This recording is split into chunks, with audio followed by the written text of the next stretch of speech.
네, 다음은 많이들 기다리시는 코너죠. 박광렬의 열광 토크. 오늘도 YTN의 친절남 박광렬 기자 모셨습니다. 안녕하십니까? 네, 안녕하세요. 박광렬입니다. 반갑습니다. 네, 안 추우세요? 반팔을 입으셨어요. 전 건강하죠. 지방이 많으니까요. 좀 가디건까지 걸쳤는데. 예. 이렇게 딱 요즘에는 옷차림에서 보면은 다 좀 취향이 갈려요. 그렇죠. 그죠? 건강 상태도 갈리고. 그렇습니다.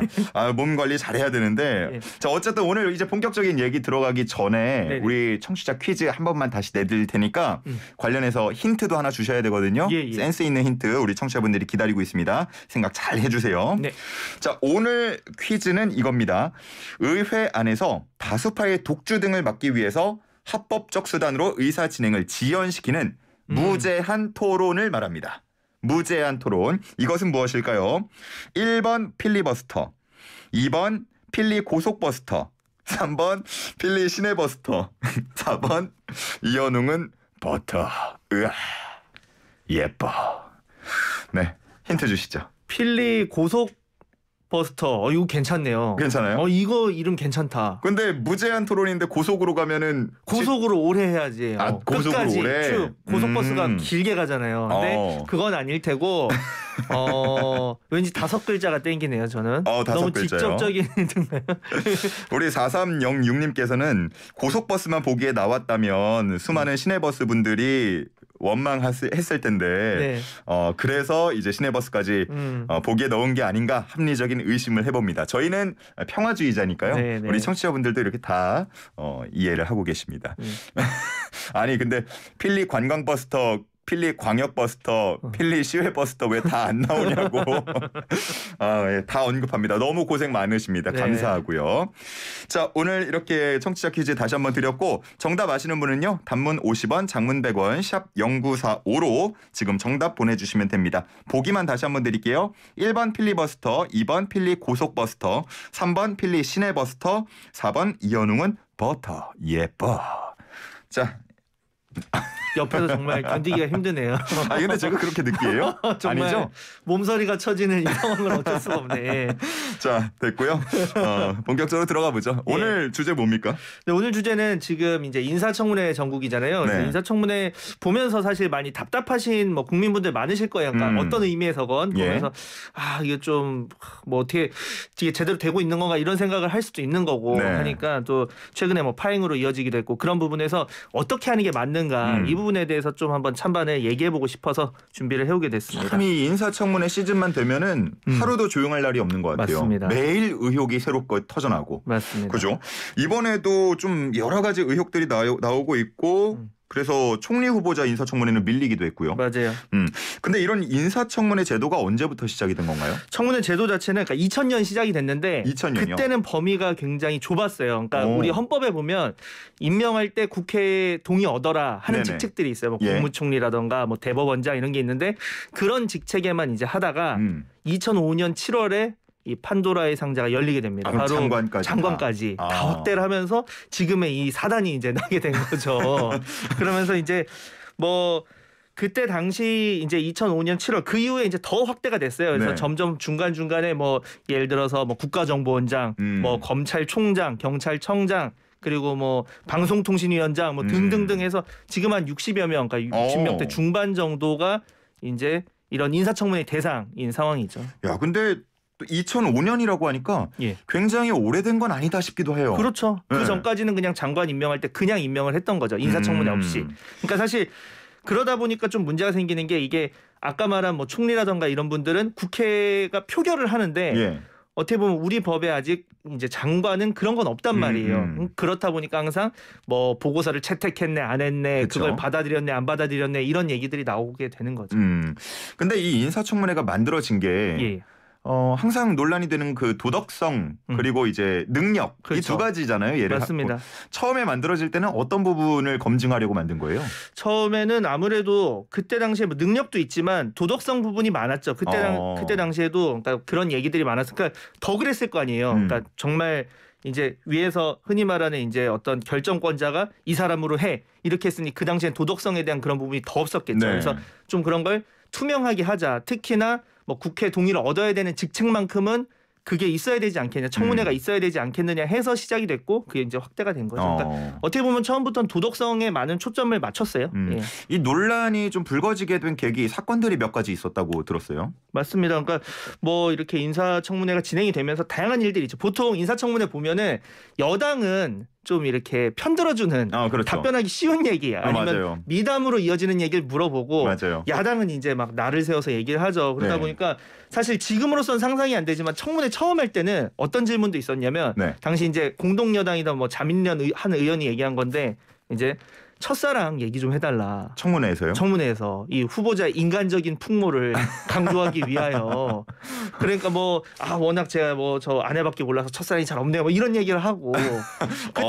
저는 그 장면은 기억이 안 나지만 그때 당시에는 뭐 별 얘기들이 다 있어. 그리고 답변하는 쪽에서도 막 이 첫 총리 후보자 같은 경우에는 뭐 이런 재산 어쩌고 얘기를 하니까 이번 청문회를 통해서 제 숨겨진 재산이 좀 나왔으면 좋겠습니다. 이런 농담으로 막받아. 요즘 난리 나죠. 그리고 지금 청문회장을 뭐 동네 찻집으로 하냐 이러면서 난리가 나겠죠. 뭐 그런 것들도 있었고 이제 그 이후에 뭐 청문회 과정에서 약간 뭐 최근에 제가 기억나는 건 박영선 장관 후보자, 그러니까 중기벤처부였죠. 장관 후보자 할 때 이제 뭐 유방암 수술 경력 관련한 이제 자료를 뭐 제출해달라 하니까 근데 제출해달라는 취지는 그거였어요. 그러니까 보통 서울대병원 수술 잡기 어렵고 진료 잡기 어려운데 그거 이렇게 빨리 잡은 거 아니냐 하면서 자료 제출을 요구했는데 그 과정에서 막 하면서 애매하네요. 그렇죠. 반박을 하면서 이제 뭐 박영선 장관 후보자가 당시에 뭐 의원님은 전립선암 기록 제출하라 이러면 좋겠냐 막 이러면서 이렇게 약간 감정 싸움으로 번지기도 했죠.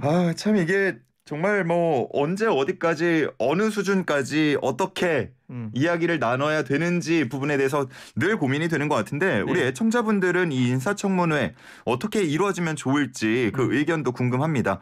오늘 조금 더 좁혀서 얘기하면 과연 도덕성 검증 어디까지 해야 하는가 이 부분인데 우리 청취자분들 의견 있는 분들은요. 단문 50원, 장문 100원, 샵 0945로 보내주시기 바랍니다. 그래서 박광렬 기자는 좀 어떻게 보고 있어요? 지금 말씀하신 도덕성 부분 보면 어디까지와 어떻게 이 둘로 나눠서 봐야 되는 것 같아요. 그러니까 범위가 있고 그 방법을 어떻게 할지. 뭐 만약에 범위 같은 경우는 왜 그래서 문재인 정부에서는 뭐 7대 원칙 뭐 이렇게 해서 했었잖아요. 그렇죠. 그런 부분을 원칙을 세우는 게 이제 중요할 것 같고 일단 범위 그 방법 관련해서 전 지금은 정말 최악이다. 최악이요? 지금 생방송 통해서 이렇게 쫙 방송하잖아요. 그렇죠. 방송을 하는데 그 방송은 좋아요. 방송하는 건 좋은데 그 전까지의 과정이 너무 그러니까 저는 기본적으로 이런 생각을 좀 하고 있어요. 그러니까 미국 사례를 계속 저희가 언급을 하는데 그러니까 이제 미국 같은 경우는 신상과 관련한 부분은 좀 비공개로 검증을 해서 그 전에 이제 떨구고 정책 검증부터 청문회를 이제 본격적으로 이렇게 공개로 하거든요. 우리가 그러니까 흔히 말하는 도덕성 검증은 비공개로 한다. 사실 좀 뭐 이렇게 말하면 그렇지만 지금 논란이 되는 정도면 미국에서는 이미 링에 오르지 못한다 정도로 볼 수가 있겠죠. 물론 의혹이 사실이라면 그렇죠. 의혹이 사실 대신 그러기 위해서 정말 많은 이제 기관들이 그러니까 우리는 뭐 청와대 뭐 인사수석실 뭐 이런 몇몇 수석실에서 이렇게 조사를 하니까 그런 부분에 한계가 있다면 미국 같은 경우는 뭐 백악관 인사국이 있겠고 거기에 FBI 신원조회도 있고 뭐 국세청 뭐 그리고 공직자윤리위원회 이런 데가 전방위적으로 해서 장기간에 걸쳐서 한단 말이에요. 그러니까 미국은 이렇게 좀 이런 문제로 쓸데없이 힘싸움을 할 부분이 상대적으로 덜하다. 근데 그 말씀해 주신 건 공정성이 담보가 돼야 되는 거 아닙니까? 그렇죠. 맞습니다. 그런 부분에서 그러니까 그렇게 우리가 탈탈 털 수가 있겠느냐. 예를 들어서 미국은 이런 경우도 있어요. 미국은 어떤 사람이면 그 사람의 최근 7년 동안 거주지에서 이웃들의 평판도 듣습니다. 그 만약에 이사를 4번 갔고 3번 갔으면 3번 다 각각 한 명씩 적어서 옆집 쌤이 나를 어떻게 생각한다 이런 걸 적어내야 되고 그리고 뭐 그 전에 기업에 있었던 뭐 아니면 뭐 회사 뭐 학교 뭐 있었으면 그런 데서 평판 조회도 하는데 그런 부분이 우리는 제대로 되겠냐. 사실 뭐 그걸 솔직하게 얘기 안 하면 이제 제대로 그 순기능이 발휘 안 되는 거니까. 제가 궁금한 건 솔직하게 얘기를 한다고 해서 그러면 이게 통과가 될 정도인지 안 될 정도인지를 가리는 그 기관이라던가 그 단체 혹은 집단의 공정성을 담보할 수 있느냐. 그러니까 예를 들어서 뭐 FBI에서 이래서 이렇다 하면 그걸 보고 그들이 이제 알아서 잘라야겠죠. 근데 이제 그게 이제 기준이 필요한 이유고. 한데 지금은 이제 그 중간 단계에서 어떻게 보면 뭐 공무원들이 이런 얘기 요즘 많이 해요. 그러니까 공무원들이 제일 힘든 시즌이 2개가 있는데 언제죠? 하나는 인사청문 시즌, 하나는 국정감사 시즌이에요. 워낙 자료를 정말 지금도 아마 그럴 거예요. 이번에 한덕수 총리 후보자 인사청문회는 결국 파행으로 이제 다음 달로 미뤄졌지만 거기 앞에 가보면 공무원들이 정말 바글바글합니다. 왜냐하면 무슨 자료를 바로 또 줘야 될지 모르기 때문에 그 앞에 휴게실에 가면 정말 양복 입으신 분들이 이렇게 뭐 계속 찾고 한단 말이에요. 많이 힘들어한다고 하시더라고요. 그렇죠. 그러니까 필요하지만 어떻게 보면 그러다 보니까 본말이 전도되는 경향이 좀 있는 거 아니냐 뭐 그런 우려도 나올 수 있는 부분이죠. 저는 뭐 지금 뭐 수사권 문제 이런 것도 있지만 어쨌든 공정이라는 게 가장 주요한 핵심 키워드인데 네네. 그 비공개로 했을 때 나오는 결과에 대해서 국민들이 과연 그대로 받아들일 수 있는가 이 부분에 되게 의문이 생기고 그렇기 때문에 생방송을 통해서 쫙 하고 국민들이 스스로 판단을 하게끔 둬야 된다. 약간 이런 생각이거든요. 사실 이렇게 생방송을 하면 제 방송하는 사람들은 좋습니다. 왜요? 왜냐하면 인사청문회 있는 날은 뉴스를 잘 안 하거든요. 들으셨죠? 네, 좋습니다. 좋아. 들으셨죠? YTN 관계자 여러분. 11시에 가서 딱 오늘 기자가 이런 사람입니다. 인사청문회 오늘 지금 현장 진행되고 있는데 현장으로 가보겠습니다 하고 쫙 보고 있어요. 저희도 안에서. 그래 2시간이 지나. 그럼 좋죠. 그러면은. 근데 아니 지금 앵커 안 하시죠? 지금 안 하죠. 예. 혹시 그래서 내려오신 건 아니에요? 그런데 이제 어떤 이제 순 기능을이라는 측면에서는 근데 그렇다고 뭐 미국에서도 그거를 이제 그러니까 말씀하신 투명성 이런 측면에서 어떤 이유에서다 이런 거는 어느 정도 공개를 할 때도 있어요. 공개가 될 때도 있고 그 미국도 언론이 있을 텐데 얼마나 그 낭만 이유에 대해서 궁금해 하겠습니까? 그쵸. 그러니까 뭐 미국은 뭐 그런 경우도 있어요. 그러니까 클린턴 대통령 기억나시죠? 약간 불미스러운 사태도 있었던 그 첫 여성 법무장관을 이제 지명하려고 한 이제 여성 법조인이 지명했는데 낙마했어요. 이유가 뭐냐면 집에 이제 불법 체류자 가정부를 고용했다는 이유 때문에. 근데 사실 뭐 우리가 보기에 그렇게 큰 일인가 하지만 그런 이유로도 낙마될 정도로 우리가 미국 보면 뭐 비공개로 한다 그러니까 되게 기준이 되게 나이브하겠다 하지만 정말 뭐 경범죄 뭐 200개가 넘는 항목을 정말 탈탈 털고 털어서 하기 때문에 그런 부분 그런 기준만 확실히 명확하고 좀 또 그런 우려도 있을 것 같아요. 비공개로 하면 정부 눈치 보는 거 아니냐. 제대로 조사 안 하는 거 아니냐. 그런 면에서 좀 중립적인 기관이 담당을 한다면 불가능한 일은 아닐 것 같거든요. 일단은 우리 정치가 그러려면 여야가 조금 더 뭔가 합의를 해야 된다는 생각이 들고 왜냐하면 그렇지 않으면 결국 또 여론전으로 나설 것 같거든요. 맞습니다. 그러니까 생방송만 안 할 뿐 반대하는 입장에서는 그렇죠. 만약에 통과가 되면 또 여론전, 언론전 이렇게 그렇죠. 펼칠 수 있기 때문에 그런 부분 고민을 해봐야 될 것 같고 또 하나 저는 궁금한 게 가족 검증 이거 어디까지 해야 되느냐?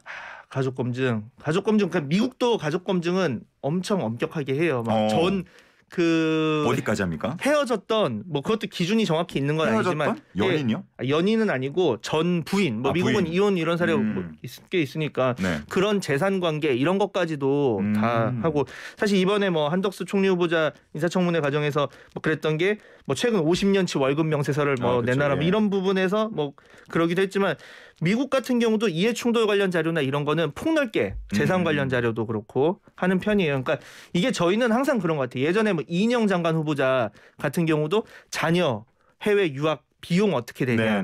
그리고 병역 관련 그런 질문을 보통 하는 이유가 그런 거예요.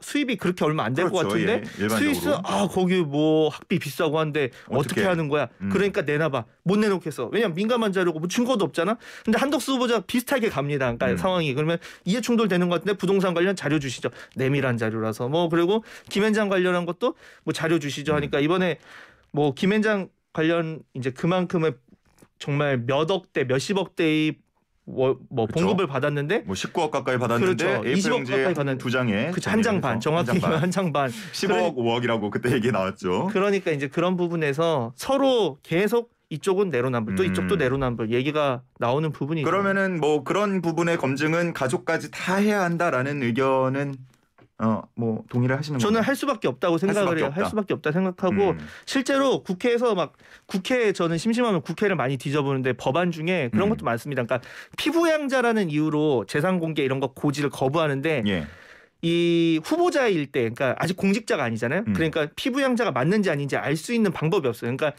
그런 거 내가 그러니까 지금 피부양자가 아니니까 나 가족인데 재산 공개 거부하겠다. 이거 못하게 하자. 뭐 이런 것도 이제 국회에서 법안도 발의가 되고 하는 상황이니까 그건 어쩔 수 없다고 봐요. 본인만 보자.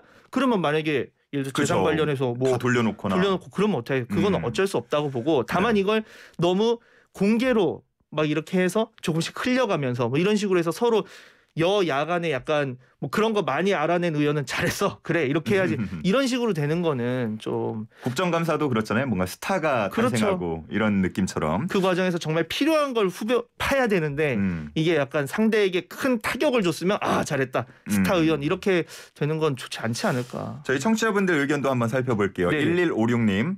국민이 낸 세금으로 일할 분들 아닙니까? 국민 우롱하는 일 없이 정치인분들이 싹 다 찾아내고 검증을 해야 합니다. 라는 의견 주셨고 7083님. 전방위로 부정한 인재인지 살펴봐야 하는 것은 맞지만 너무 사돈의 팔촌까지 탈탈 털어대는 형식은 눈살이 찌푸려집니다. 사생활은 비공개로 점검을 해도 될 것 같아요. 아들, 딸까지 낙인 찍을 필요는 없으니까요. 라고 하시고요. 5549님. 실력과 능력 검증도 신상 검증에 못지않게 이루어지면 좋을 텐데요. 라고 하십니다. 3006님. 아무리 뛰어난 사람이라도 부정부패한 경력이 있다면 국민의 봉사자라고 할 수 있을까요? 지금보다 더 엄격해도 좋다고 봅니다. 이런 의견들 들어옵니다. 확실히 좀 공정에 대한 기준이 이제 강화되다 보니까 많이 올라갔죠. 그럼요. 예. 이제 방송 종료할 시간이 또 다 됐는데 저희가 뭐 무리하게 결론을 내리진 않으니까요. 끝으로 혹시 하고 싶은 말씀 있으신가요? 근데 사실 이미 법안도 많이 나와 있고 뭐 그런 얘기도 많이 나왔어요. 그러니까 뭐 도덕성 그리고 능력 나누자 이런 얘기 법안 많이 그동안 나왔었고 네. 이거는 민주당에서도 나왔었고 예전 국민의힘 전신에서도 나왔었거든요. 네. 그리고 항상 이번에 하기가 힘들기 때문에 저는 개인적으로 보면 2027년에 하자. 지금 그때 누가 여당 될지 모르니까 그런 식으로 하면 예, 아주 좋은 생각이에요. 나중에 2027년에서 32년이든 정권 바뀌고 그때부터 적용하도록 해서 하면 그 기준도 서로 같이 만들고 그렇게 하면 되지 않을까. 근데 이게 왜 안 될까요? 저도 끝으로 드리고 싶은 말씀이 이게 여야가 달라진다고 해서 말만 안 바꿔지면 되는 것 같거든요. 그렇죠. 그래서 박광열 기자가 제안한 대로 추후 다음 정권 시기에 도입하자라고 땅땅땅 해놓고 말 바꾸기 없음. 그렇죠. 딱 이렇게 하면 좋을 것 같다는 생각 듭니다. 뭐 어떤 방식으로든 합의는 하면 좋을 것 같고요. 예. 좋습니다. 자, 오늘은 이렇게 인사청문회와 관련한 이야기 또 열광적으로 나눠봤습니다. 오늘도 자료 준비 많이 해오시고 또 좋은 얘기 많이 해주신 박광열 기자 고생하셨습니다. 감사합니다. 네, 수고하셨습니다. 네, 박광열 기자와 함께했습니다.